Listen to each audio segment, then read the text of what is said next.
Kung unang titingnan kasi walang walang nagdedebate doon sa mga pahayag no ng AMLAC. Umabot daw bilyonaryo pala itong si Vice President Sara Duterte. Hindi ko lang siya nakita sa Forbes Forbes list. Pero ano ba ang dito, attorney, para hindi ma-mislead ang taong bayan po ukol dito? Well, una sa lahat, no, transaction volume is not wealth.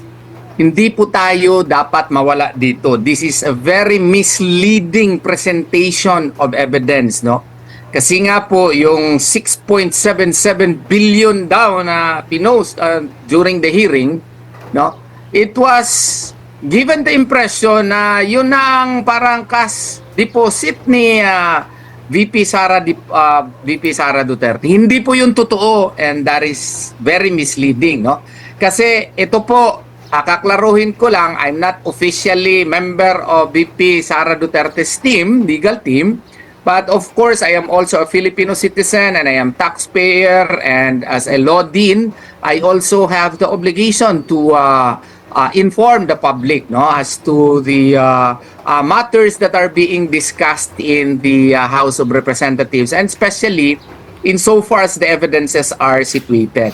Kaklaruhin ko lang, itong covered transaction reports po na sinasabi nila na 6.7 billion, hindi po yung deposito. Ang ibig sabihin lamang po yun, ayun yung cash inflow, outflow, pati yung investment, pati yung mga other movements of the funds over a long period of time. Ang haba-haba nito, 2005 to 2006.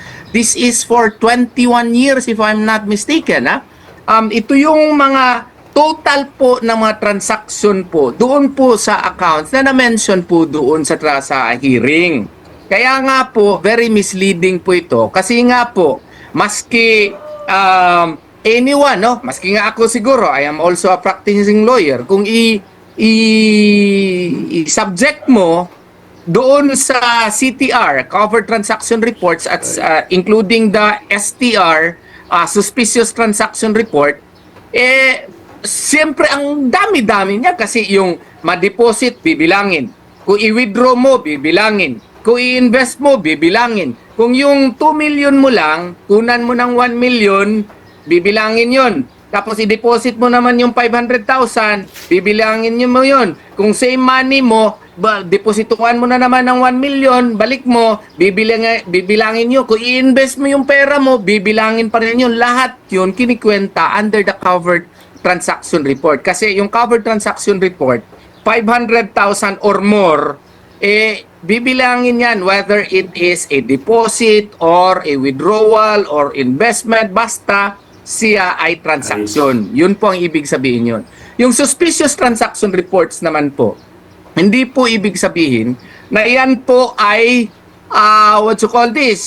ill-gotten wealth na mismo. Ilang beses na nangyari yan sa akin. Kunyari may kliyente ako na galing abroad, magdeposito more than 500,000 for instance, no? Siyempre tatanungin nila sa akin, they would require more documentations from me. It is flagged as STR, but it does not mean that it is already ill-gotten. Magre-require lamang sila ng additional documentation sa akin. Kaya nga, ang sinasabi ko doon sa post, kasi ang daming kung makikinig ka doon sa sa mga mainstream media, parang binabanner ka agad nila that we have already proven the guilt of VP Sara Duterte. Sumasakit yung ulo ko. Yun bang 6.7 million na nire-report nung na mga transaction reports? Hindi maling-mali po yun, at saka napaka-malicious nun, at saka napaka-misleading po nun.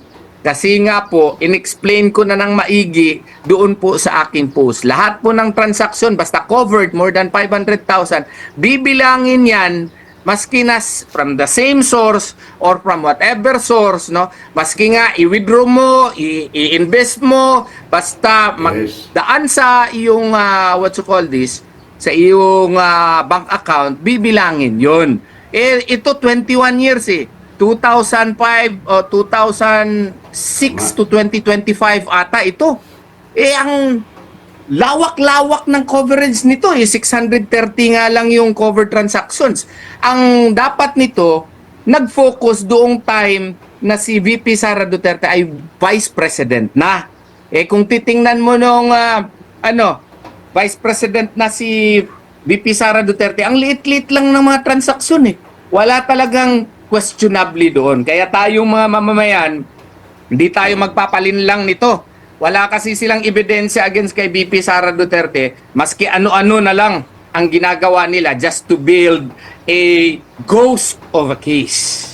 Opo, Yun po. attorney, balikan ko lang po, no, ang role ng Kamara dito po sa impeachment. Kasi sinasabi sila yung magiging piskal, di ba? Kung may magrereklamo, dadaan muna sa kanila. Same din ba yung kanilang function sa piskal, sa regular More na or less. korte? Opo. Yes, more or less pare-pareho sila sa piskal. Kaya nga ang piskalya naman, pag anong ipafile doon sa na complaint, doon sila mag-concentrate. Kung anong mai-attach, doon sila mag-concentrate. Kung may mga hindi klaro, doon sa in-state, doon sa complaint, pwede sila magpatawag ng clarificatory hearing. Para ma-clear out yung mga hindi klaro masyado na na-state sa complaint pero kinakailangan na na-state sa complaint.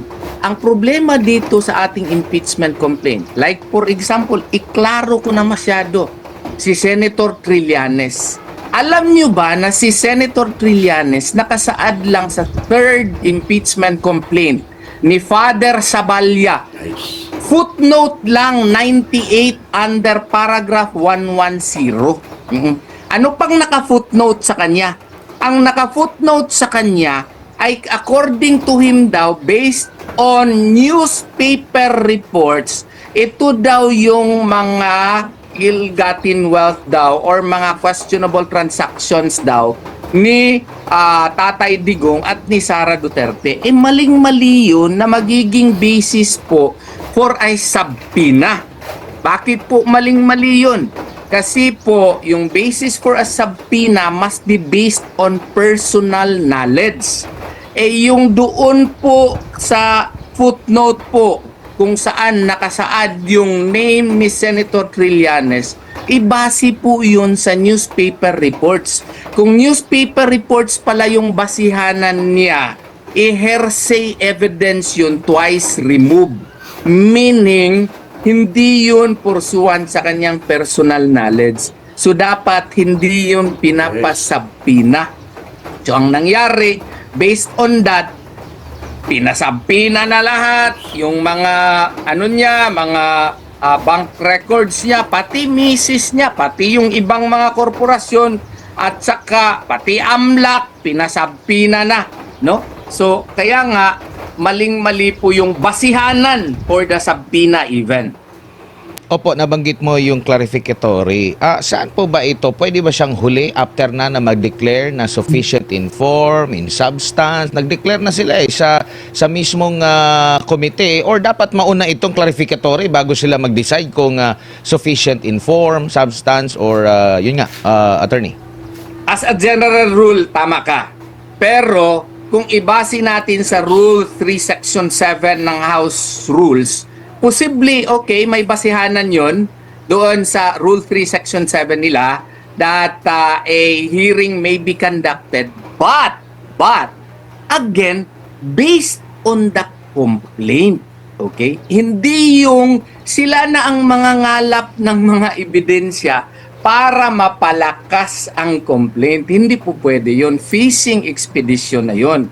Kasi nga po, ang basihanan dyan, naka-find na pala kayo ng sufficiency in form at saka sufficiency in substance. Ang i-clarify ninyo yung mga nakasaad lamang doon sa complaint. Ang sinasabi nila, doon sa complaint ni Attorney Cabrera, doon sa fourth complaint, ang nakasaad kasi doon, and they may,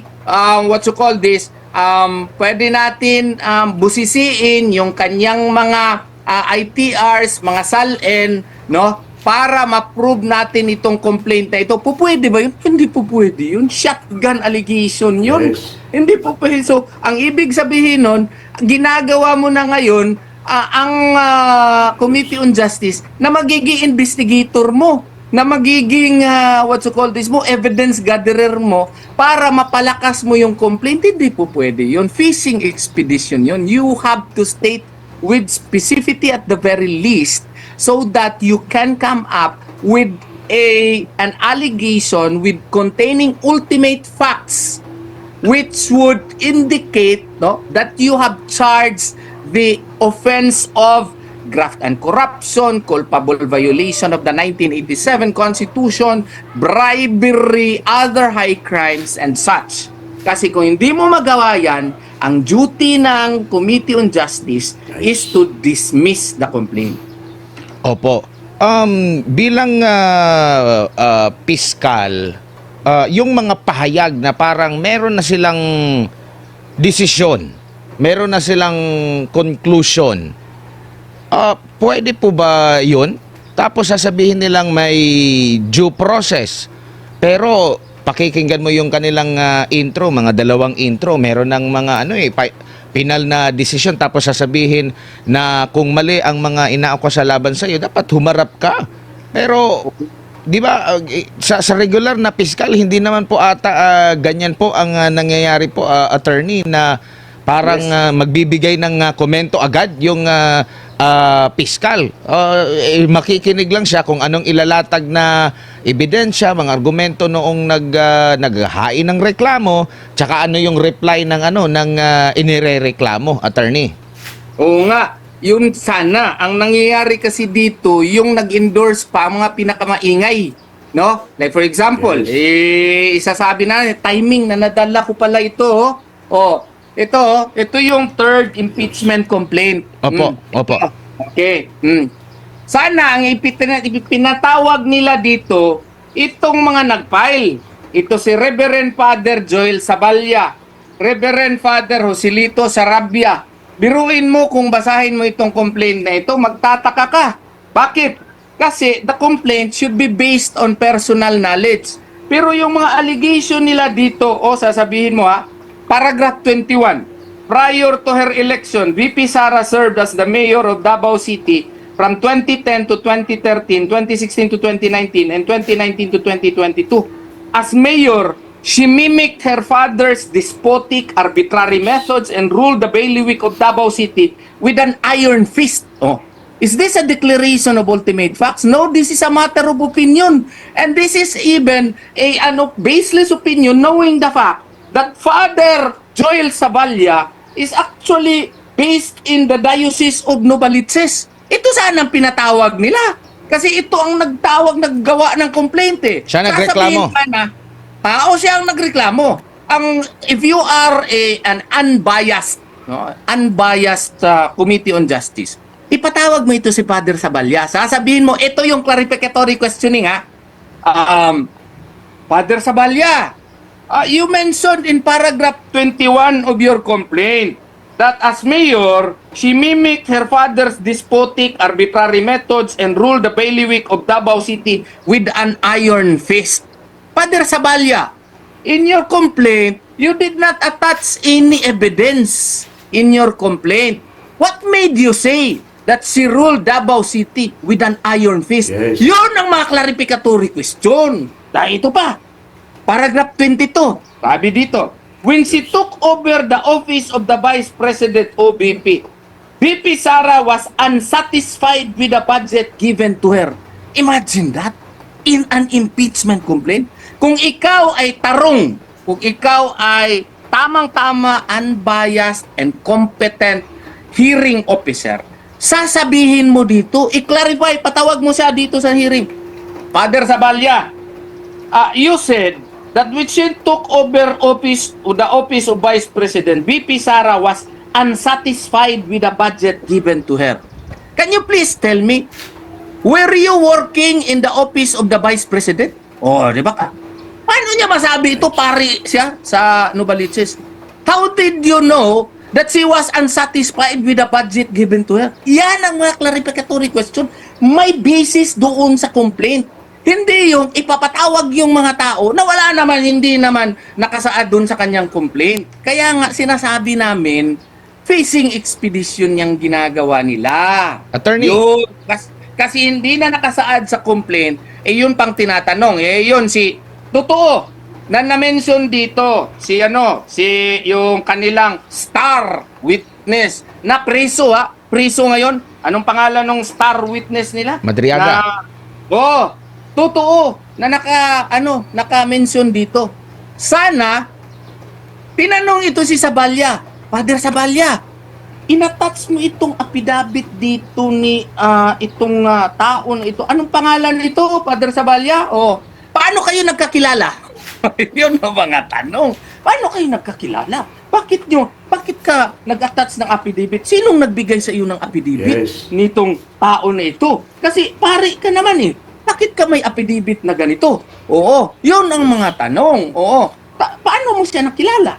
Paano ito nabigay itong affidavit sa iyo? Kasi in-include mo ito, so parang may personal knowledge ka nito. Matagal mo na ba siyang kakilala? Yun ang mga tanong. Ang nangyari, yung affidavit nitong tao na ito, hindi ko siya gustong pangalanan kasi baka sisikat siya lalo, wala namang kabuluhan yung mga testimonya niya. Ang ginawa pa, hindi doon sa original affidavit niya na naka-attach. Ang tinanong, yung supplemental affidavit na hindi man lang binigyan ng kopya ang kampo ni VP Sara at hindi man lang yun na-explain dito sa impeachment complaint. Paano ka makatanong doon on clarificatory question?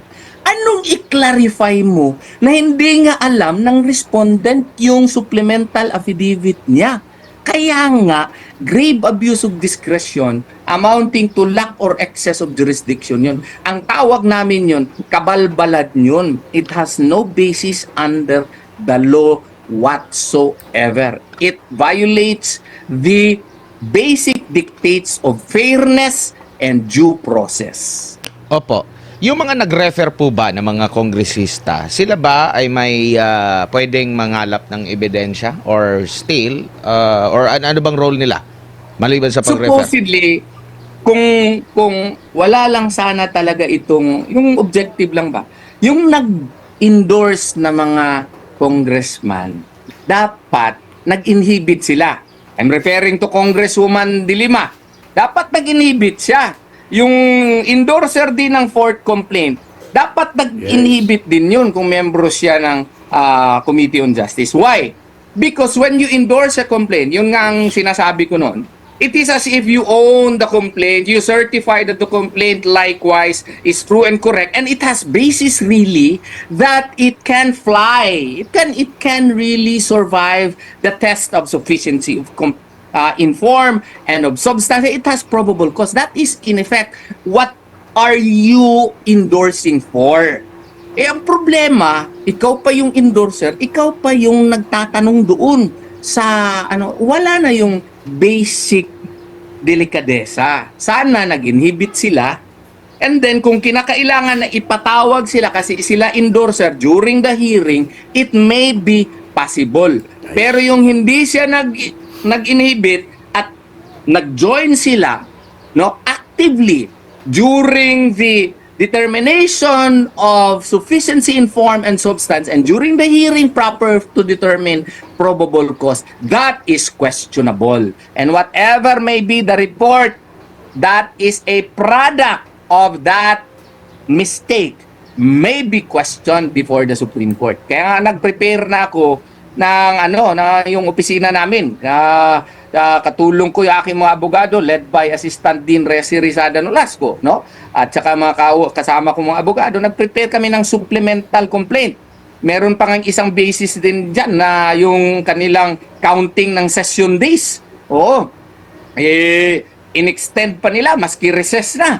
Kinwestiyon ko rin yan dito sa panibagong supplemental complaint. So yun talaga, ang daming mali po dito na alam naman nila, may mga magagaling na abogado dyan Alam nila na mali yan, pero ang purpose kasi nila, ayaw nila i-diretso kaagad,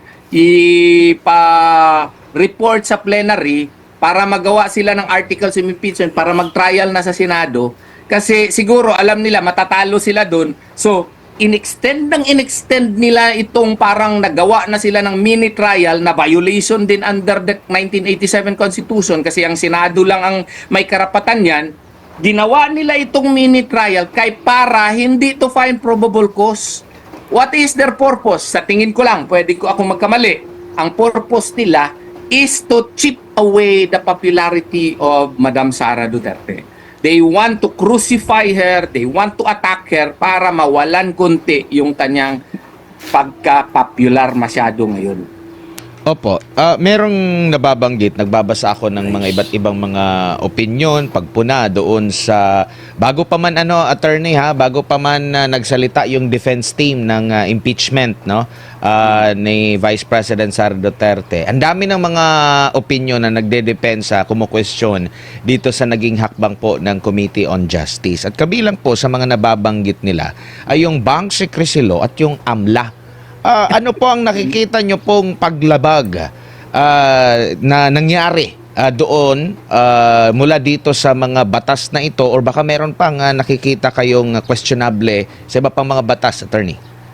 Yung Bank Secrecy Law, yung 1405, Republic of 1405, totoo merong impeachment na exception doon. But that has to be reckoned with the AMLAC law. Yun ang aming contention dyan. Kasi kung tutuusin po, kinakailangan po talaga na yung mag-imbestiga dyan, korte. Hindi naman sila korte. Oo.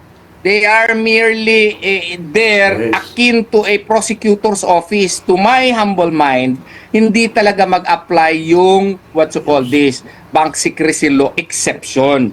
Because granting for the sake of argument that the impeachment exception may apply, it may only be done once the case is already before the Senate as an impeachment court. Okay? So yun ang aking stand doon, and that's one of the reasons why we filed that manifestation before the Supreme Court. Bilib nga ako dun sa BIR na na representative Kasi nga po doon sa BIR, di ba yung mga tax returns yun, they really stuck. They may have brought the documents there but in a box, but they never opened it simply because of the fact that indeed under the National Internal Revenue Code, the exception can only be done, that can only be presented if it is before the Senate, if it is acting in aid of legislation. Kaya nga po, kailangan dahan-dahan sana sila nito kasi may mga ibang tao, in-include nila, pati yung husband, in-include nila, pati yung mga ibang tao, pati yung law firm, i-include nila. So, maraming violations which we all cited in the Supreme Court. I could not explain it at length kasi it is before the Supreme Court already. Opo. Tsaka yung pag-determine kung clarificatory ba yung pagtatanong o hindi. Kasi maraming mga instances na napapatanong pero yun nga either pinaalalahanan or ini-strike out po yung mga pagtatanong. Sabi nga ni Congressman Marcoleta, wala na raw natira doon sa kanyang mga sinabi kasi pina-strike out ata lahat ng kanyang mga pagtatanong po. Attorney, may nakita po ba kayo doon during sa hearing na tama naman yun clarificatory naman yun, pero sabi naman ng nag-preside, hindi, na yan, doon na yan sa trial, mapag-uusapan yung mga ganyang klase ng tanong, attorney? Ay, double standard nga siya Kung sila, Congressman Marcoleta, iba yung yardstick niya. Pero kung kasama niya, kung nagtatanong doon sa, kay Madriaga, medyo iba yung yardstick na. Ito lang i-highlight ko yung sinabi ko sa inyo. Page, 43 of the third impeachment complaint, yung sinabi ko sa inyo, hindi ko lang footnote number, maklaro ba? Hindi ako marunong kasi mag-ano ba? Oo, naka-blur, naka-automatic blur yung ano po. Sige, bagitin nyo lang po. At Ito, saka attorney, Kasi- paki-explain din kung ano yung footnote. Ano yan? Kabilang ba yan sa main discussion dyan sa kanilang mga Yes. petisyon or ano lang, pakapin sa Trillanes, Bisaya kasi pakapin. ginawang parang ano si Trillanes naman parang ginawa siyang main or star witness. What was the basis of the Committee on Justice in issuing a subpoena to him? Alam mo, binasa namin itong impeachment complaint, no? Meron nga footnote, nakalagay dito sa page 43 of page 43 of 98 of the third impeachment complaint of Father Saballa. Nakasaad dito, footnote 98, si Trillanes accuses Duterte children of having 300 million in bank accounts for April 2016. GMA Network, News, Top Stories, Nation, Trillanes accuses Duterte children of having 300 million in bank account story. So, meaning, ang basis nitong pagpatawag kay Trillanes was based on a footnote in paragraph 109 of the complaint.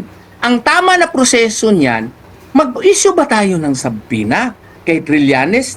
Sasabihin yan, nandun yan sa paragraph, page 43, kung pwede ninyo maano yan. Page 43 of the third impeachment complaint. Tingnan nyo. Mag-issue ba tayo ng subpoena? Hindi po pwede kasi ang basihanan niya dito, GMA Network. So, news. Anong pinalabas? Ang pinalabas nila yung mga salin na. May basihanan ba yun? Walang basihanan yun kasi in the first place, this is not based on personal knowledge. Second, nagawa siya ng affidavit niya the day before the hearing. Pupwede ba yun? Kasi hindi yun pupwede kasi hindi yun naka-attach sa complaint. Hindi mo pa binigyan ng kopya yung respondent para at least days before the hearing, the respondent could have seen it or studied it so that it can or she can file a counter pleading to counter whatever new allegations that former Senator Trillanes may have made in his very new affidavit. The day before yung date nung yung kanyang affidavit So, anong ibig sabihin nun? Ang ibig sabihin nun, violation yun of due process. First, the issuance of a subpoena was wrongful.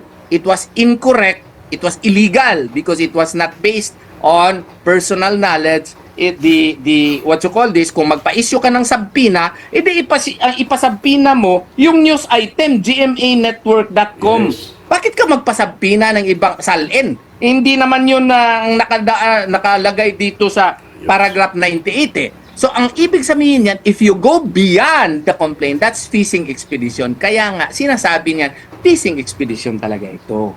Okay? So, yun ang mga punto po namin na kinaklaro ko lang masyado kasi sumusobra na talaga yung Committee on Justice. They go beyond the jurisdiction, they go beyond the authority given to them under the 1987 Constitution as well as their own rules of procedure. Opo. Marami po ang mga netizen na mga mapagmatsyag kasi yung treatment po, no, halimbawa doon sa mga nagiging resource person, witness or yung mga nagbibigay ng mga alegasyon, halimbawa dito sa comparison nung tinaguriang Brave 18 po attorney, compare dito sa mga nabanggit mo nga na yung mga nagsalita doon sa kamera, may mga bago lang doon, ilang araw bago mismo ang pagdinig pinagbigyan agad, pero dito binubusisi nila at to the point na pati yung mismong sino ba yung tawag dito, nagnotaryo, pati yung nagwitness doon sa notaryo, kini-question po. Yun yung double standard na nakikita, attorney. Yun nga ang one of the grounds namin sa petition for certiorari because if you remember, there were also complaints filed against President Marcos, no, for impeachment. And yun po, diniklara nila insufficient in substance kasi sabi nila under Committee Resolution 111, they said that the allegations in the complaint did not actually state ultimate facts indicating that the offenses of grave violation of the Constitution, graft and corruption, and other high crimes, no, bribery, are not stated therein. So therefore, hindi daw nakasaad yung mga complaints na dapat, ultimate facts na dapat mag-charge ng mga high crimes, other high crimes, graft and corruption, etc. na equivalent to an impeachable offense. In-apply ba yun kay BP Sara? Hindi eh. Kaya nga, ang sabi namin, kung in-apply ninyo yung standard na yun, very strict standard kay President Marcos, no? Pursuant to the Equal Protection Clause of the 1987 Constitution, that should have likewise been applied in the impeachment complaints filed against VP Sara Duterte. Eh yun nga doon din sa sa mga 18 soldiers, hindi man lang pinatawag. Yan nga ang perfect example of a double standard. Siguro, Which should not opo, be tolerated. siguro bilang panghuli na lang po, attorney, yun naman pong usapin ng double standard pa rin doon sa treatment sa impeachment laban kay President Bongbong Marcos. Same ba sila ng treatment? Yun nga ang parang hindi talaga same yung treatment kasi nga po doon kay Presidente Marcos, ang kanilang determination of the ultimate facts, no, was actually applied correctly in the sense na totoo nga siguro, baka nga na hindi yun nakasaad talaga ng mga necessary allegations na mag-qualify na bribery ngayon, nga graft and corruption ngayon. Ang dapat sana is pagdating dito kay VP Sara, ganun din sana yung standard na ginamit. Na yung mga allegations ba, mag-qualify ba as really graft and corruption? Yung mga findings ng COA, no? Granting for the sake of argument na merong notice of disallowance nga. Na 120 million ba yun? Or more ba?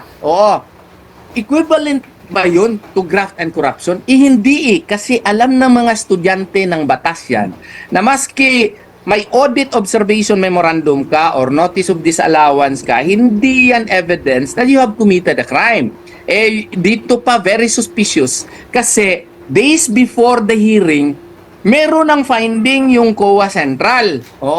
Parang 3 days or 4 days before may finding na. Ang nakakatuwa pa, hindi pa nga na-flash yung finding, tinatanong na ng mga congressman, page 12 ng COA, decision. Paano sila nagkaroon kagad ng kopya ng COA decision? Hindi nga na-furnish pa yung respondent And under the law, that cannot still be used as basis because if we'll use COA rules, the respondent has 30 days to file a motion for reconsideration. At saka, after na marule yung motion for reconsideration, pwede pa mag-file ng petition before the Supreme Court via Rule 64. So, kumbaga, hindi pa yun siya enough basis na magiging ultimate facts na equivalent na yung finding to a graft and corruption. Yun ang aming punto po doon. Kaya nga po, kung ano man ka stricto yung standard on ultimate facts kay Presidente Marcos, dapat ganun din yung ginamit na standard doon sa impeachment complaint filed against VP Sara Duterte.